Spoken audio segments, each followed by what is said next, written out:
कार्यक्रम को आप संचालित करें, चलाएं और अधिक से अधिक जो है मतदान का प्रतिशत बढ़ाएं। जहां तक आदर्श आचार संहिता के प्रभावशील होने का विषय है, तो सबसे पहले तो संपत्ति विरूपण के संबंध में जो 24 घंटे में सभी शासकीय भवनों से और 48 घंटों में सार्वजनिक संपत्तियों से और 72 घंटे में निजी संपत्तियों से जो विरूपण हटाने की कार्रवाई है वो प्रारंभ हो गई है।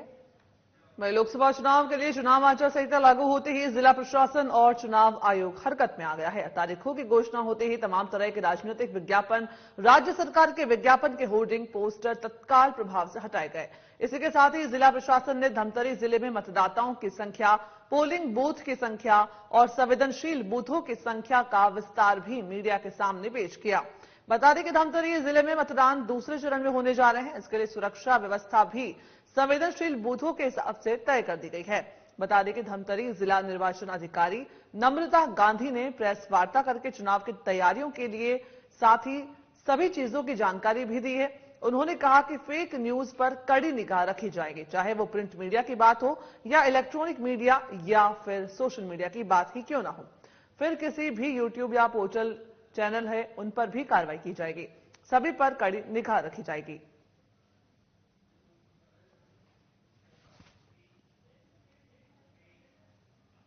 वहीं कोंडागांव में कलेक्टर कुणाल दुधावत ने भारत निर्वाचन आयोग की ओर से लोकसभा चुनाव की घोषणा के तुरंत बाद प्रेस वार्ता कर जिले में आदर्श आचार संहिता लागू होने के साथ धारा 144 16 मार्च से 6 जून तक लगने की सूचना दी। बस्तर लोकसभा की विस्तृत जानकारी देते हुए बताया कि विधानसभा कोंडागांव केशकाल पूरी तरह से आएगी। वहीं नारायणपुर विधानसभा आंशिक रूप से प्रभावित होगा। बस्तर लोकसभा निर्वाचन प्रथम चरण में संपन्न किया जाना है और कलेक्टर ने पूरे जिले में शांतिपूर्ण ढंग से 100% मतदान करने की अपील जनता से की है। कोंडागांव विधानसभा, नारायणपुर विधानसभा आता है, उनका इलेक्शन फेज 1 में होगा और जो केशकाल विधानसभा है वो कांकेर पार्लियामेंट्री कॉन्स्टिट्यूएंसी में आता है, उसका इलेक्शन फेज 2 में होगा। फेज 1 का जो इलेक्शन है उसके लिए अधिसूचना 20 मार्च को, नामांकन दाखिल करने की अंतिम तिथि 27 मार्च, समीक्षा की नामांकन पत्रों की समीक्षा 28 मार्च, नामांकन वापसी 30 मार्च और 19 अप्रैल को जो है चुनाव होगा। कांकेर लोकसभा के लिए अधिसूचना का प्रकाशन 28 मार्च को, नामांकन दाखिल करने की अंतिम तिथि 4 अप्रैल, नामांकन पत्रों की समीक्षा 5 अप्रैल, वापसी की तिथि 8 अप्रैल और मतदान की तिथि जो है 26 अप्रैल को होगा। इसमें जो है जिले के अंतर्गत आदर्श आचार संहिता लगते ही धारा 144 भी लागू हो चुका है और कोलाहल अधिनियम भी जिले के अंतर्गत लागू हो चुका है। और वहीं रायसेन के कलेक्ट्रेट सभा कक्ष में आयोजित टीएल बैठक सह वीडियो कॉन्फ्रेंस में कलेक्टर अरविंद दुबे की ओर से लोकसभा आम निर्वाचन 2024 की तैयारियों और विभागीय गतिविधियों की समीक्षा की गई। उन्होंने सभी अधिकारियों को निर्देश देते हुए कहा कि निर्वाचन की घोषणा के साथ ही जिले में आदर्श आचार संहिता प्रभावशील हो गई है। सभी आचार संहिता का अध्ययन कर लें और पूर्णतः पालन करें। वहीं कलेक्टर दुबे ने सभी एआरओ से कहा कि अपने अपने क्षेत्रों में मतदान केंद्रों का भ्रमण कर सभी जरूरी व्यवस्थाएं सुनिश्चित करने के लिए अधिकारियों को निर्देशित करें। साथ ही उन्होंने जिले में लोकसभा निर्वाचन में अधिकाधिक मतदान करने के लिए स्वीप गतिविधियों में तेजी लाने के निर्देश दिए।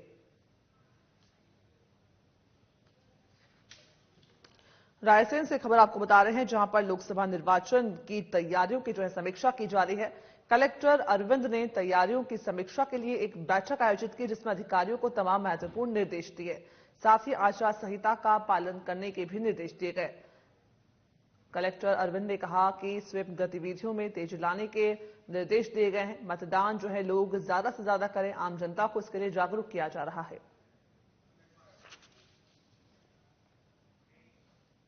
वहीं सुकमा में कलेक्टर और जिला दंडाधिकारी हरीश एस ने लोकसभा निर्वाचन 2024 के निर्वाचन कार्य के सुचारू संपादन के लिए नोडल अधिकारियों की बैठक ली। वहीं कलेक्टर हरीश एस ने कहा कि भारत निर्वाचन आयोग के दिशा निर्देशानुसार स्वतंत्र और निष्पक्ष निर्वाचन के लिए सभी नोडल अधिकारी सौंपे गए दायित्वों को गंभीरतापूर्वक करेंगे। लोकसभा निर्वाचन अंतर्गत नाम निर्देशन, मतदाता सूची, मानवीय संसाधन की व्यवस्था, पोस्टल बैलेट जैसे सभी महत्वपूर्ण कार्य समय पर किए जाने चाहिए। उन्होंने निर्वाचन के दौरान गर्भवती महिलाओं, दिव्यांग कर्मचारियों की ड्यूटी नहीं लगाने के भी निर्देश दिए।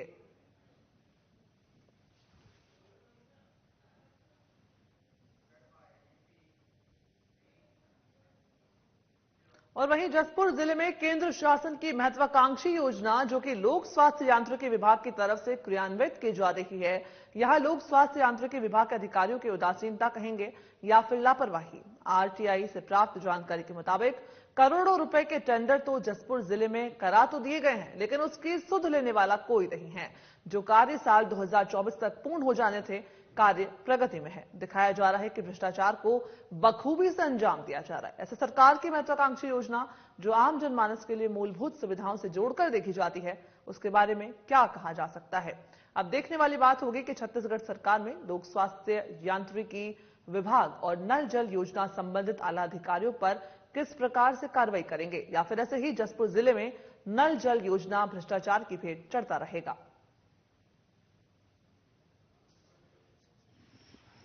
अभी हम खड़े हैं जसपुर जिला के नगर पंचायत कोतवा में। यहाँ शासन की केंद्र सरकार की शासन की महत्वाकांक्षी योजना द्वारा घर घर में पानी जाने का कार्य कराया जाना था, जो कि पूर्व में एक ठेकेदार द्वारा कार्य को अधूरा करके छोड़ दिया गया, जिस पर रीटेंडर होके दोबारा नगर पंचायत कोतवा में घर घर पानी सप्लाई का कार्य हो रहा था, जिसको जो कार्य अभी पूरी तरह से भ्रष्टाचार की भेंट चढ़ी हुई नजर आ रही है। नगर वासियों का कहना है कि कार्य पूरी तरह से भ्रष्टाचार की भेंट पूर्व की भांति चढ़ गया है और शासन के लाखों रुपए की यहाँ पर दुरुपयोग हुई है। नगर वासियों का यह भी कहना है कि यहाँ नगर के सड़कें, जो नगर की सड़कें हैं, उसको जेसीपी मशीन द्वारा घर घर पानी ले जाने के लिए पाइप बिछाने के लिए जेसीपी मशीन से खोद दिया गया, जिससे नवनिर्मित सड़कें, जो सड़कें कुछ समय पूर्व ही निर्माण किया गया था, जिन सड़कों को बनाया गया था, उन सड़कों को जेसीपी मशीन लगाकर खोद दिया गया पाइप बिछाने के लिए, जिससे सड़कें पूरी तरह से खराब हो गई। वहीं नगर में कई ऐसे वार्ड हैं जहां पर नगर के नालियों को भी पाइप बिछाने के लिए खोद दिया गया, जिससे नाली का पानी सीधे सड़क में आ रहा है। नगर वासियों का यह कहना है कि यह कार्य पूरी तरह भ्रष्टाचार की भेंट चढ़कर न ही कभी हमारे घर में पानी आ पाएगा और न ही हमको शुद्ध पेयजल मिल पाएगा। नगर वासियों ने यह भी कहा कि यहाँ के जिला के जो लोक स्वास्थ्य यांत्रिकी विभाग के अधिकारी कर्मचारी हैं, उनको शासन के पैसे से अपने कमीशन की राशि बटोरते में फुर्सत नहीं है, तो ये इन कार्यों को देखेंगे कैसे, कार्य सुचारू रूप से होगा कैसे। जसपुर जिला से साधना प्लस न्यूज के लिए संगीता चौहान की रिपोर्ट। और वहीं सुकमा में मुख्य कार्यपालन अधिकारी जिला पंचायत और नोडल अधिकारी स्वीप लक्ष्मण तिवारी की अध्यक्षता में जिला पंचायत में जिला स्तरीय स्वीप कोर कमेटी की बैठक की गई। आगामी बता दें कि आगामी लोकसभा निर्वाचन 2024 के लिए मतदान जागरूकता अभियान के तहत विभिन्न गतिविधियों से मतदाताओं को जागरूक कर 100% मतदान करने और उन्हें अपने मताधिकार का उपयोग करने के लिए जागरूक करने के उद्देश्य से जिले में उत्साह के साथ मतदाता जागरूकता कार्यक्रम स्वीप चलाने की बात मुख्य कार्यपालन अधिकारी जिला पंचायत और नोडल अधिकारी स्वीप लक्ष्मण तिवारी ने आयोजित स्वीप कोर कमेटी की बैठक में कही है।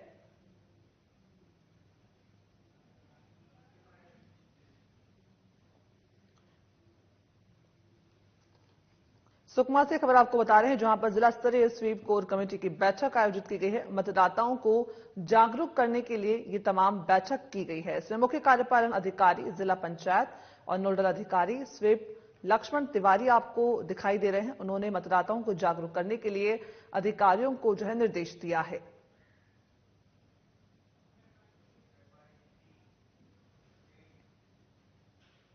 अगली खबर भिंड से, जहां जिले के सनाबाई गांव से है, जहां पर एक किसान की सरसों की कटी हुई फसल में आग लगा दी गई। इसको लेकर फरियादी थाने पहुंचा। फरियादी माता प्रसाद बघेल ने बताया कि उसके छिंगे पोरवाल से पुरानी रंजिश चल रही थी, जिसके चलते छिंगे पोरवाल ने अपने 2 अन्य सहयोगियों के साथ मिलकर के उसकी कटी हुई सरसों की फसल में आग लगा दी, जिससे फसल पूरी तरह से जल करके राख हो गई। इसके बाद नया गांव थाना प्रभारी वैभव तोमर को जैसे ही आगजनी की सूचना मिली, वे मौके पर पहुंचे और जांच पड़ताल के बाद फरियादी के बताए अनुसार छिंगे और उसके 2 अन्य सहयोगियों के खिलाफ मामला दर्ज किया। इससे पहले छिंगे पोरवाल पक्ष की ओर से माता प्रसाद बघेल पक्ष पर भी मारपीट के मामले दर्ज हुए थे। फिलहाल थाना प्रभारी वैभव तोमर ने बताया कि दोनों पक्षों की तरफ से मामला दर्ज करके जांच पड़ताल शुरू कर दी गई है। उन्होंने अपने गांव के झिंगेपुर वाले उनके जो बच्चे हैं उन पर आरोप लगाया था कि उन्होंने उनकी जो फसल थी रखी हुई थी उसमें आग लगाकर उसको नष्ट कर दिया। तो माता प्रसाद की रिपोर्ट पर हमने तीनों के विरुद्ध अपराध पंजीबद्ध कर दिया। ऐसा नहीं है, उनकी जो उन्होंने रिपोर्ट की थी उस पर से अपराध पंजीबद्ध कर लिया। इसके पहले झिंगेपुरवाल जो उनके गांव के हैं उन्होंने पहले 1 घंटा पहले रिपोर्ट कराई थी कि उनकी जो गांव के कुछ ये जो माता प्रसाद और उनके बच्चे हैं उन्होंने उनके साथ मारपीट की है, उनकी भी रिपोर्ट कर ली गई है। दोनों ही पक्षों की रिपोर्ट की गई है और जो वैधानिक कार्रवाई उसमें सुनिश्चित की गई। क्या जांच पड़ताल के लिए नयागांव पुलिस मौके पर गई? जी, नयागांव पुलिस मौके पर गई थी और मौके पर जो भी तथ्य सामने आए हैं उनको देखते हुए आगे कार्रवाई की गई। और वहीं झाबुआ में बीती रात शराब माफियाओं ने एक बड़ी घटना को अंजाम दिया, जिसमें शराब माफियाओं ने मिलकर के एसएसटी टीम और पुलिस कर्मियों पर हमला बोल दिया। मामला पेटलावद पुलिस थाना क्षेत्र से जुड़ा है, जहां पर कसार बरडी में एसएसटी पॉइंट के पास पुलिस और एसएसटी टीम को खबर मिली थी कि क्षेत्र में अवैध शराब का परिवहन किया जा रहा है, जिस पर जब शराब माफियाओं के वाहन को एसएसटी अधिकारी और पुलिसकर्मी पकड़ने के लिए पहुंचे तो शराब माफियाओं ने एसएसटी टीम और पुलिसकर्मियों पर हमला बोल दिया और पुलिसकर्मी के वाहन को भी तोड़फोड़ उसमें कर दी। बता दें कि शराब से भरे वाहन को आग के हवाले कर दिया गया। आरोपी अंधेरे का फायदा उठाकर मौके से फरार हो गए। पुलिस सभी आरोपियों को जो है आइडेंटिफाई पुलिस ने कर लिया है और पूरे मामले की जांच कर रही है।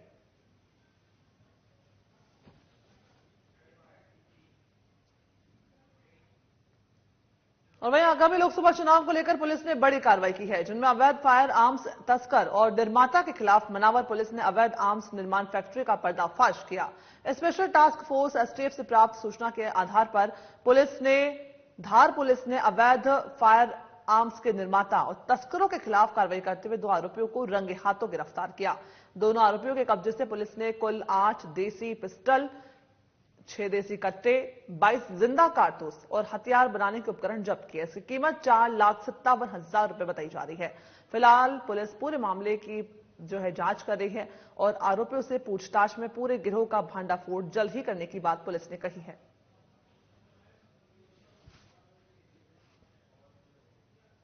देखिए, लोकसभा चुनाव की घोषणा हो चुकी है। आप सबको पता है कि सिग्नलों को लेकर के ये जिला बहुत ही सेंसिटिव है। हमारी पूरी टीम अवैध शस्त्र बनाने वालों पे पूरी निगाह रखी हुई थी। पूरा जिला के साथ साथ प्रदेश भी इस पे निगाह रखा हुआ है। तो हमारी एसटीएफ के इनपुट के आधार पर मनावर एसडीओपी और मनावर थाना प्रभारी ने एक अवैध शस्त्र निर्माण करने वाले फैक्ट्री का पर्दाफाश किया है, पकड़ा है। पकड़ने के बाद वहां से 2 बदमाश, पूनम चंद और सुरजीत सिगलीगर, 2 लोग पकड़े गए हैं, जिनके निशानदेही पर करीब 14 अवैध देसी कट्टे, पिस्टल और कुल 22 9mm के और 315 बोर के जिंदा कारतूस बरामद हुआ है।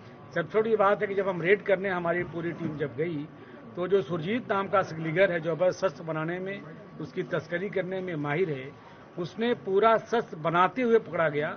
उसकी पूरी फैक्ट्री को रंगे हाथ हम लोगों ने पकड़ा है और पकड़ करके उसके पास निशानदेही पर 8 और 10 कट्टे और पिस्टल भी बरामद हुए हैं। उससे पूछताछ में विभिन्न जगहों पे, विभिन्न जिलों पे उसने अवैध शस्त्र का तस्करी करना कबूल किया है, जिस पे हमारी पूछताछ चल रही है और हम आगे आने वाले समय में ये पूरे गैंग का पर्दाफाश करेंगे। वहीं धार जिले की सबसे बड़ी पंचायत निरसपुर और आसपास के आदिवासी अंचल में आदिवासी भगोरिया महापर्व की शुरुआत हो गई है, जिसमें आदिवासी सभ्यता और संस्कृति की वर्षों से चली आ रही परंपरा की झलक देखने को मिली। निरसपुर में लगे भदौरिया हाट में काफी संख्या में आसपास के आदिवासी अंचल के युवक युवतियां पारंपरिक वेशभूषा में नजर आए। बता दें कि इस दौरान युवतियां पारंपरिक वाद्य यंत्रों, ढोल मांदल की थाप पर जमकर झूमती हुई नजर आई। भगोरिया के चलते हाट बाजार में रौनक देखने को मिली, जहां तरह तरह के व्यंजनों से हाट बाजार भरे हुए थे। तो वही बच्चों के मनोरंजन के झूले भी वहां पर लगाए गए थे, जिनका छोटे बच्चों ने जमकर लुत्फ उठाया।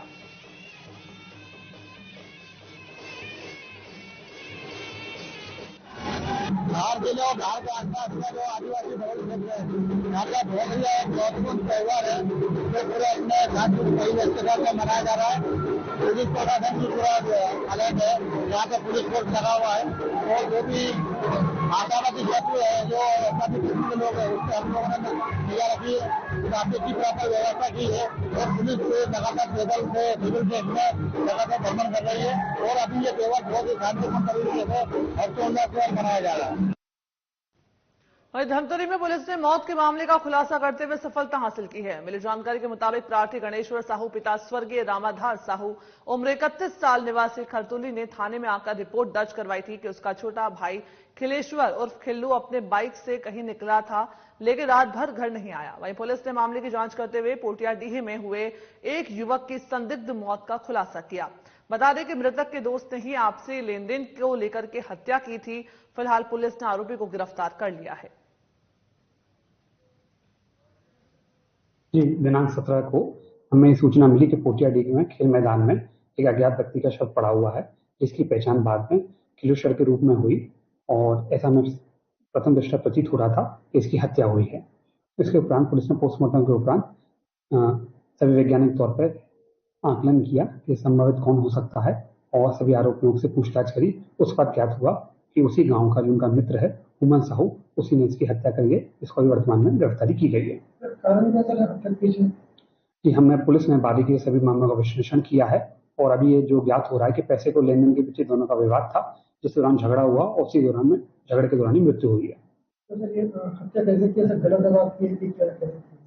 इसके लिए हमें पोस्टमार्टम रिपोर्ट का हम पूरा इंतजार कर रहे हैं कि पूरा व्यवस्थित रूप पे आ जाए, उसके बाद एक बार वैज्ञानिक तरीके से आकलन करके आपको।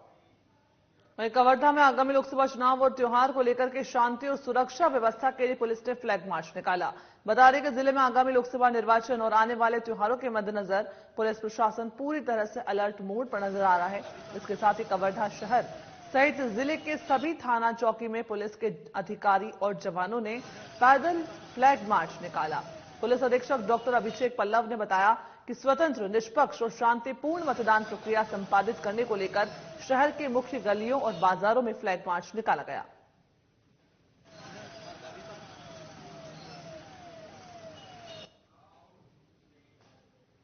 और वहीं रायपुर में निःशुल्क ऑपरेशन जांच, चयन और कृत्रिम अंग और कैलिपर्स माप कैंप का उद्घाटन उप मुख्यमंत्री विजय कुमार शर्मा ने दीप प्रज्वलित करके किया। उन्होंने कहा कि नारायण सेवा संस्थान दिव्यांगों को शारीरिक, सामाजिक और आर्थिक और साथ ही बौद्धिक रूप से सशक्त बनाने के लिए जो प्रयास और कार्य कर रही है, ये अनुकरणीय है। मैं विश्वास दिलाता हूं कि छत्तीसगढ़ के दिव्यांगों के हित के लिए और उनकी सेवा के लिए कार्यों के लिए जो है हर संभव मदद की जाएगी।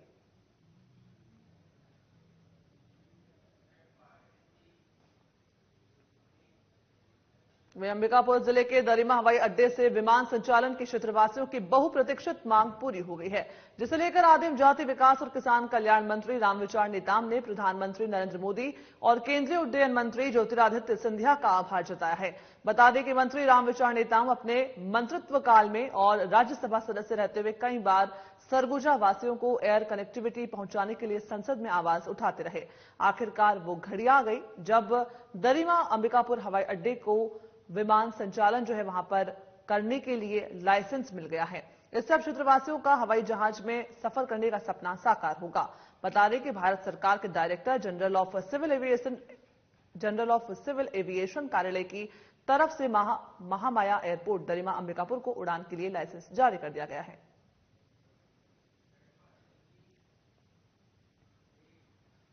खबरों में आगे बढ़ते हैं। जहां धमतरी के गांधी मैदान में छत्तीसगढ़ मध्याह्न भोजन मजदूर एकता यूनियन की तरफ से सीटू के बैनर तले 10 सूत्रीय मांगों को लेकर धरना दिया गया और प्रदर्शन के बाद रैली निकालकर मुख्यमंत्री के नाम ज्ञापन सौंपा गया। बता दें कि आवेदन के माध्यम से बताया गया कि मिड डे मील पकाने वाले रसोइया सहयोग जो सहायिकाएं हैं उनकी 10 सूत्रीय मांगे हैं, जिनमें से बिलासपुर उच्च न्यायालय की तरफ से निर्णय के अनुसार 306.67 रुपए प्रतिदिन रसोइया सहायिकाओं को शीघ्र जारी किए जाएं। इसके साथ ही तत्कालीन राज्य सरकार की तरफ से बजट में घोषित 300 रुपए बढ़ोतरी का वर्तमान मानदेय के साथ जारी किया जाए, ये भी मांग की जा रही है। सर, हम लोग का यही मांग है कि अभी तक 50% दर बढ़ाए हैं, उसको अभी तक मानदेय पूरा नहीं किए। तो यही हम लोग पोस्ट कार्ड के माध्यम से सरकार को अभी यही पोस्ट का अभियान चला रहे हैं अभी। और मानदेय को हमारी मांग है कि पोस्ट कार्ड 50% वृद्धि करे और कलेक्टर दर दे, यही हमारी मांगे है। और वहीं सारंगगढ़ में भारतीय जनता युवा मोर्चा ने भारत माता चौक के पास अनिश्चितकालीन धरना प्रदर्शन करते हुए जिला शिक्षा अधिकारी के खिलाफ मोर्चा खोल दिया। इस दौरान प्रदर्शनकारियों ने बताया कि नव पदस्थ जिला शिक्षा अधिकारी LP पटेल पर पूर्व में कई गंभीर आरोप लगे हैं और ऐसे लोग अगर शिक्षा विभाग के उच्च स्थानों पर बैठेंगे तो शिक्षा की कार्य प्रणाली पर सवाल उठना लाजमी है। इस दौरान उन्होंने जमकर जिला शिक्षा अधिकारी के खिलाफ नारेबाजी की।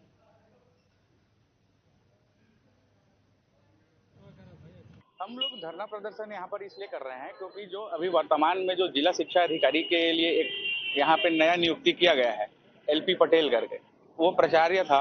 उसके प्राचार्य रहते में उसके कार्यकाल में इतने सारे आरोप लगे, इतने सारे उसने गलत काम किए, उसके बाद वह निलंबित रहा, वह बहुत सारे, और उसके बाद उसका ट्रांसफर हुआ, बहुत सारे उसके साथ काम हुए और अभी भी वर्तमान में वो जिला शिक्षा अधिकारी बनने के पूर्व अभी कुछ समय पहले ही बहाल होकर के आया है। वैसे आदमी को जिला शिक्षा अधिकारी बना करके यहाँ भेजना कोई उचित नहीं है। वहीं कबीरधाम जिले के तरेगांव जंगल में बीते दिनों पहले हुई हत्या पर पुलिस को बड़ी कामयाबी मिली है। पुलिस टीम की तरफ से जंगल में मिली नर कंकाल की जांच पड़ताल करते हुए हत्या में लिप्त आरोपियों को गिरफ्तार किया। पुलिस के अनुसार जो है आरोपियों के द्वारा लाठी डंडे से मारपीट करके हत्या करके शव को घटमुड़ा जंगल की झाड़ियों में छिपा दिया था। आपसी रंजिश के चलते आरोपियों के साथ मारपीट होने की रिपोर्ट के आधार पर पुलिस ने इस मामले को गंभीरता से लिया और जांच पड़ताल की। फिलहाल पुलिस ने आरोपियों को गिरफ्तार कर लिया है।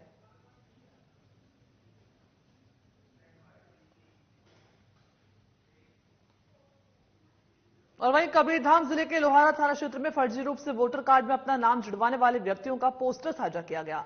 पुलिस ने इसको गंभीरता से लिया और इसके लिए फोटो साझा की है। साथ ही लोगों से अपील की है और कहा है कि पुलिस इन लोगों की तलाश कर रही है। अगर आसपास के लोगों को ये पोस्टर में लगे व्यक्ति दिखाई देते हैं तो तुरंत थाने में संपर्क करें। फिलहाल आगामी लोकसभा चुनाव से पहले फर्जी वोटर कार्ड में नाम जुड़वाने वाले की पुलिस की तरफ से जो है अब तक पकड़ने में कामयाबी हाथ उन्हें नहीं लग पाई है।